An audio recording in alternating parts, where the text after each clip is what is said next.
홍시의 사열 라디오. 지금 시작합니다. 안녕하세요. 항상 일하면서 듣고 있었는데 제가 겪은 이야기도 나름 저에게는 잊지 못할 기억이라 사연 보내봅니다. 물론 안 좋은 기억이에요. 저는 시골에서 태어나서 고등학교도 제대로 못 나오고 부모님을 대신해서 남동생 뒷바라지를 위해 서울로 상경했습니다. 어려서부터 부엌 일을 도맡아 했기 때문에 기본적으로 요리하는 데는 남들보다 일가견이 있었죠.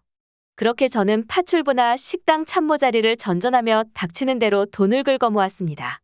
퇴근길에 식당에서 남은 반찬을 얻어서 가져오면 동생은 항상 얘기했습니다. 누나가 만든 게 제일 맛있다고요. 동생은 나중에 꼭 저랑 식당을 차리고 싶다고 입버릇처럼 말하곤 했습니다.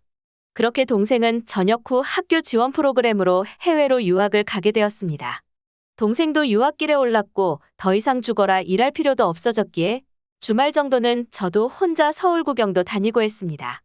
그러다가 전 남편도 만나게 되었고요. 남편은 그때 당시에는 회사를 다니고 있었어요. 그때야 누구든 맘만 먹으면 취업할 수 있던 시절이었으니까요. 시어머니께서는 밖에서 그렇게 아쉬운 소리 하면서 일하지 말고 본인이 운영하는 백반집에서 같이 일하는 게 어떻겠냐고 제안하셨습니다. 시부모님께서 같이 운영하시고 참모 한 분이 계셨는데 제가 와서 일하면 급여도 챙겨주시겠다고 하니 저는 당연히 안 할 이유가 없었죠. 지금 젊은 분들이야 시부모님하고 일하면 불편하다고도 하고 시집살이 걱정도 할 텐데 그때는 시집살이가 당연한 거라 걱정할 생각도 못했었죠. 그렇게 제가 시부모님 가게에 합류하게 되었습니다. 근데 첫날부터 계시던 참모가 안 나오셔서 여쭤보니 그만두셨다고 하더라고요. 근데 이것도 나중에 알고 보니까 시부모님께서 못 나오게 한 거더라고요. 저는 성함도 못 들은 그 참모 이모님한테 너무 죄송했어요. 그분도 저처럼 가정이 있어서 어떻게 해서든 일자리 하나 쥐고 계셨던 걸 수도 있는데 그걸 제가 뺏은 것 같더라고요. 규모가 엄청 크진 않았지만 근처에 큰 공장 하나랑 샘플실이 여러 개 위치하고 있어서 밥 시간은 정말 바빴습니다. 그래도 식당 일 경력이 꽤 있었던 터라 빠르게 적응했고 한 달 조금 넘어서부터는 주방까지 챙기기 시작했습니다. 처음엔 시어머니도 제가 이것저것 능숙하게 잘 처리하니 좋아하시는 듯 했습니다. 그러다가 손님들께서 며느리 음식이 더 맛있다고 농담도 하시기 시작했는데 시어머니께서 어느 순간부터 주방에 제가 못 들어오게 하시더라고요. 근데 사실 시어머니 음식이 썩 맛있었던 건 아닙니다. 사실 근처에 백반집도 없었고 전기권 끊어서 식사할 수 있던 곳이 시댁이 운영하던 백반집밖에 없었기에 그 정도 장사가 되었다고 해도 과언이 아니죠. 그렇게 들어온 지 2달이 조금 넘어서부터는 저는 서빙과 카운터밖에 할 일이 없었습니다. 일이긴 해도 항상 주방에서 일하는 걸 좋아했었기에 서빙과 카운터는 저에게 너무나 지루했었죠.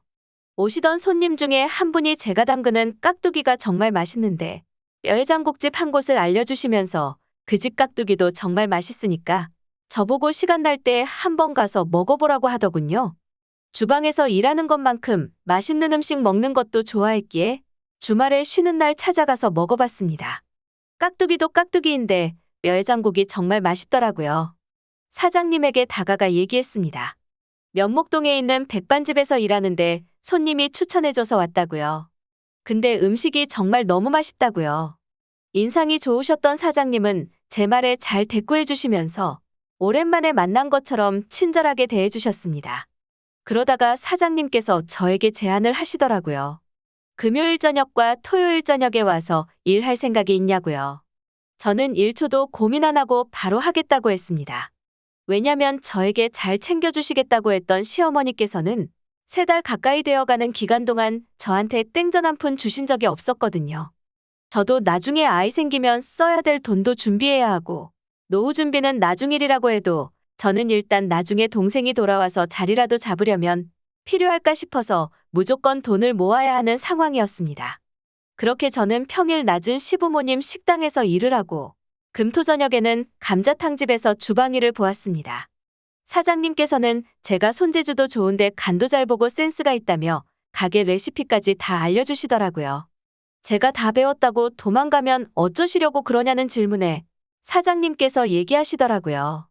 조리 과정 처음부터 끝까지 다 알려줘도 할 사람만 따라한다고요. 시험 삼아 한 번씩 감자탕을 집에서 끓여서 시부모님이랑 시누이한테 먹여봤는데 반응이 상당히 좋더라고요. 시어머니는 질투하시는 건지 나쁘지 않다고만 말씀하시고 한 그릇 다 비우시더라고요. 그렇게 감자탕집에서 이런저런 노하우들도 배우고 그 사이에 아이도 하나 생겼습니다. 7년 가까운 시간이었지만 쳇바퀴처럼 매일같이 바쁘게 살다 보니 시간은 정말 금방 가더라고요. 그 사이에 동생도 미국에서 취업까지 하고 많은 성장을 했죠. 반대로 시부모님이 운영하던 식당만 퇴보했던 것 같네요.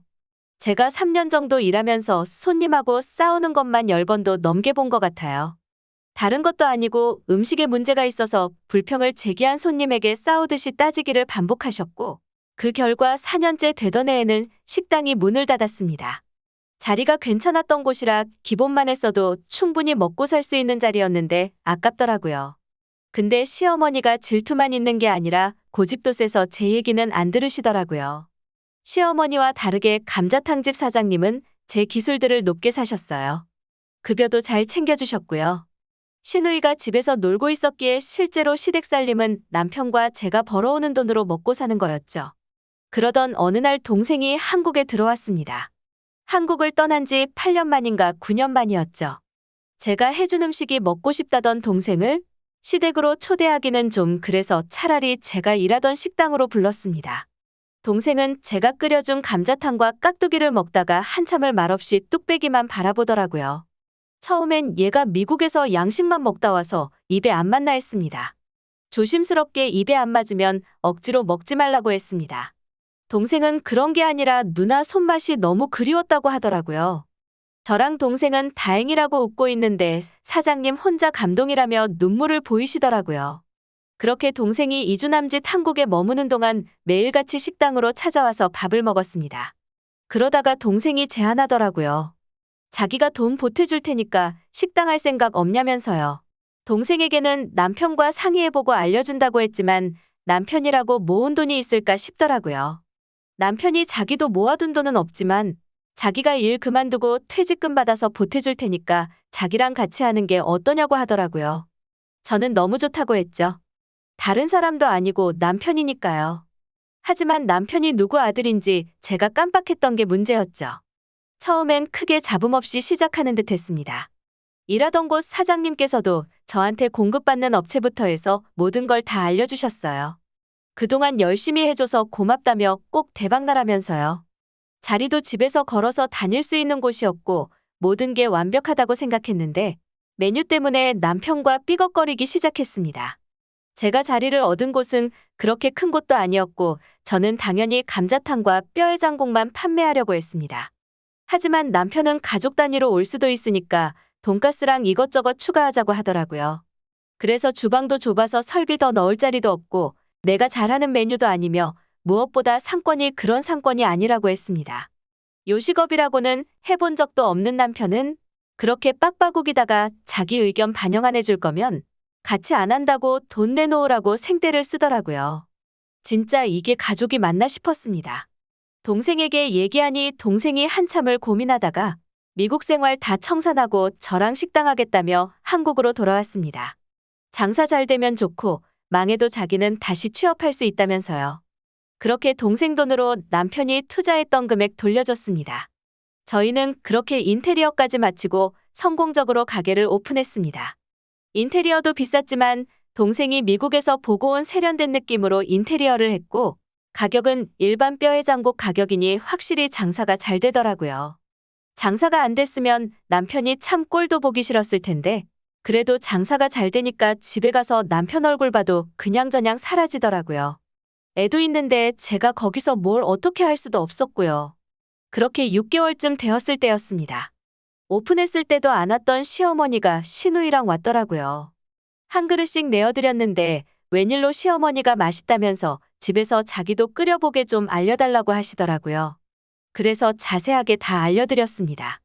근데 며칠 후에 가게 손님한테 충격적인 얘기를 들었어요. 길 건너서 도보로 3분 거리에 또 다른 뼈해장국집이 생겼다고 하더라고요. 그래서 슬쩍 염탐하러 갔는데 어디서 많이 보이던 실루엣이더라고요. 다른 사람도 아니고 시누이와 시모였습니다. 그리고 카운터는 남편이 보고 있더라고요. 인테리어도 저희랑 비슷하게 했더라고요. 테이블이며 의자, 조명까지 모든 걸요. 장사하고 있으니까 심하게 따지지는 못했는데 남편과 시어머니에게 물었습니다.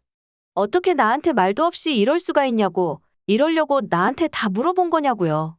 시어머니는 무슨 소리냐며 역정을 내시더라고요. 네가 알려준 조리법 맛이 너무 없어서 자기가 전부 다 새로 만든 거라며 이 동네에서 저만 뼈해 장국집 하라는 법 있냐고 하더라고요. 진짜 너무 정냄이 털려서 아이 데리고 동생네 집으로 이사했습니다. 사실상 별거였죠. 시댁네 가게 오픈하고 나서는 저희 집 매출이 반토막이 났습니다. 저희한테 오시던 손님 대부분이 저희가 그쪽으로 확장 이전한 줄 아시더라고요. 심지어 시댁 내에서 그렇게 얘기하기도 했고요. 근데 장사라는 게 자리만 좋다고 다 해결되는 건 아니잖아요. 손님은 반토막 났지만 저는 그 시간에 더 연구하고 동생은 남는 시간이면 쿠폰 전단지 만들어서 돌리고 정말 열심히 했습니다. 그 와중에 시댁 내 식당은 알아서 망해가고 있었고요. 저희 식당 손님 한 분이 스파이를 해주셨는데 맛은 나쁘지 않다고 하더라고요. 저희 집이랑 얼추 비슷하게 흉내는 내는데 30% 정도 부족하다면서요. 근데 문제는 오픈한 지 3개월 됐는데 그 사이에 벌써 손님들하고 싸웠더라고요. 앞 손님이 먹다 남긴 깍두기 다른 손님한테 줘서 걸리고 짜다고 육수 좀 달라고 하는 손님한테 주는 대로 먹으라고 했다가 싸움 나고. 대단하죠? 저런 마인드로 어떻게 요식업을 자꾸 도전하는지 모르겠더라고요.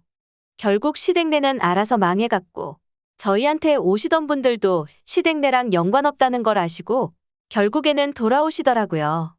그렇게 동생과 저희 식당은 점점 잘 돼서 아예 다른 동네로 확장 이전까지 하게 되었습니다. 시댁 꼴도 보기 싫었고 그 동네에는 더 이상 미련이 없었거든요. 그렇게 확장 이전하고 나서 남편에게도 이혼을 요구했습니다. 당연히 시댁에서는 안 해주려 했고요. 저 혼자였으면 못했을 텐데 동생이 옆에서 이혼 소송에 대해서 알려주었기에 가능했습니다. 결국 남편에게서 위자료도 꽤 받아냈는데 재밌는 건 남편은 저에게 줄 돈이 없자 시누이랑 시모에게 자기가 투자한 돈 돌려달라며 생떼를 쓰다가 결국 사이가 틀어졌고 자금난에 시달리는 와중에 시어머니는 손님하고 싸우고 그렇게 가게는 망했다고 하더라고요. 이혼한 것보다 위자료 받은 것보다 시댁 망했다는 얘기가 무엇보다 기분이 좋더라고요. 지금은 크지는 않지만 가맹점 30개 정도 되는 프랜차이즈가 되었네요. 동생이 경영하고 저는 본사에서 점주님들 교육해드리고 있습니다. 아니라고 하시는 분들도 있을 수 있지만 정직하게 살았기에 모든 게 이렇게 잘 해결된 게 아닌가 싶네요. 홍시의 사열 라디오. 오늘 이야기 여기까지입니다. 구독과 좋아요 눌러주시면 재밌는 이야기 준비하겠습니다.